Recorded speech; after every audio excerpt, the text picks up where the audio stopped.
আমি আমার বিশেষ নিরাপত্তার বিধিতে কথা বলতেছি, আপনাদের উপরে হামলা হতে পারে এভাবে না। মাননীয় স্পিকার, এটা একেবারে মাননীয় সদস্য, আমি আমার নিরাপত্তার কথা বলছি, আমি কনসার্ন জানাচ্ছি, এবং আমার উপর যদি পরের বার আক্রমণ হয় সেটাকে ট্রেজারি বেঞ্চ থেকে দায়িত্ব নিবে কিনা। আমি যে নোটিশটা দিয়েছি এটার উপর তো আমার বক্তব্য আছে। ব্যক্তিগতভাবে এটা এত বেশি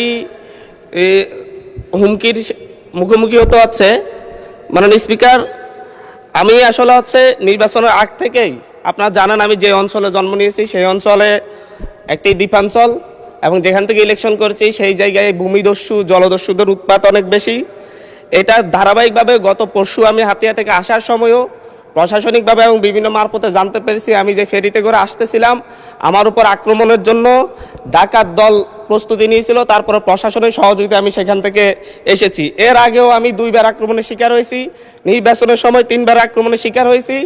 আমার পক্ষে যারাই কোনো কথা বলে, এমনকি মসজিদে আমার জন্য দোয়া করেছে, সেই মসজিদের ইমামকে মসজিদের ভিতর থেকে বের করে প্রচণ্ডভাবে তার উপর হামলা করা হয়েছে, এবং তাকে আজকে প্রায় 1.5 মাস ধরে তাকে চিকিৎসা নিতে হচ্ছে। আমার উপর যারা আক্রমণ করেছে আমি আপনাকে সেই জায়গায় কিছু নোটিশের সাথে কিছু ডকুমেন্টস দিয়েছি যে সরাসরি অস্ত্র হাতে আমাকে কোফাতে আসা হয়েছে। একজন সংসদ সদস্য হিসাবে আমি এই বিষয়টা এখানে উপস্থাপন করতে বাধ্য হচ্ছি, কারণ এই জায়গাটায় আমি মনে করি সন্ত্রাসীদের কোনো রাজনৈতিক ঠিকানা নেই।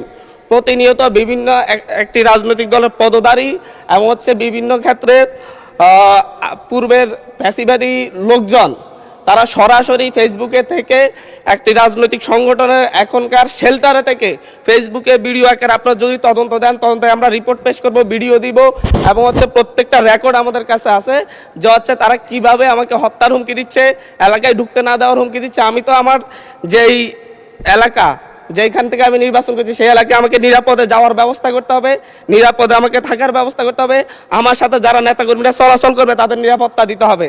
এটা একজন বিশেষ অধিকারের ব্যাপারে, এটা বিশ্বব্যাপী একজন সংসদ সদস্যের বিশেষ নিরাপত্তা বিধান করা রাষ্ট্রের দায়িত্ব, সরকারের দায়িত্ব।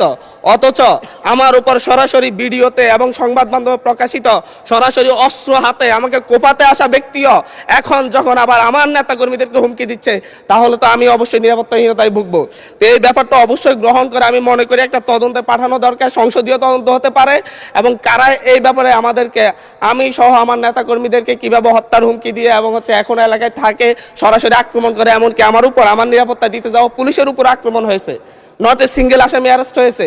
ভোটের দিনে আমার উপর আমার গাড়ি বড় হামলা করে, আমার গাড়িতে 6টা কুপির দাগ এখনো আছে, এখনো তারা এলাকায় ঘুরে বেড়াচ্ছে। বিটিভির সাংবাদিককে কুপিয়েছে, এখনো এলাকায় ঘুরে বেড়াচ্ছে। এই প্রত্যেকটা আসামির ক্ষেত্রে দেখা যাচ্ছে তৎকালীন ইউনিয়ন বিএনপির সভাপতিকে হত্যা করেছে, ইউনিয়ন বিএনপি সদস্যকে হত্যা করেছে।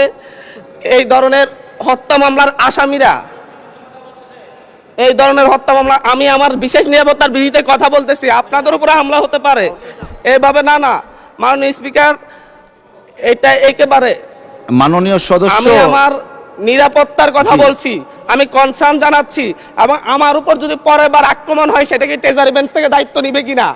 এটা তাহলে বলুক যে আমরা দায়িত্ব নিব, আমরা সরকারের দায়িত্ব আছে, পরের বার যদি আপনার উপর আক্রমণ হয় আমরা দায়িত্ব নিব। আমি বসে যাচ্ছি, আর নয় বলতে হবে যে যারা এই সন্ত্রাসী কার্যক্রম করে তাদেরকে আইনের আওতায় আনবো আমরা। মাননীয় সদস্য, এখন একটু শুনেন। এটা আমার হাহাকারও বলতে পারেন, কারণ আমি মামলা দিয়ে জিডি করে এখন পর্যন্ত মাননীয় সদস্য অধিকার পাচ্ছি না, যার কারণে সংসদে বলতে হচ্ছে। একটু শুনুন দয়া করে।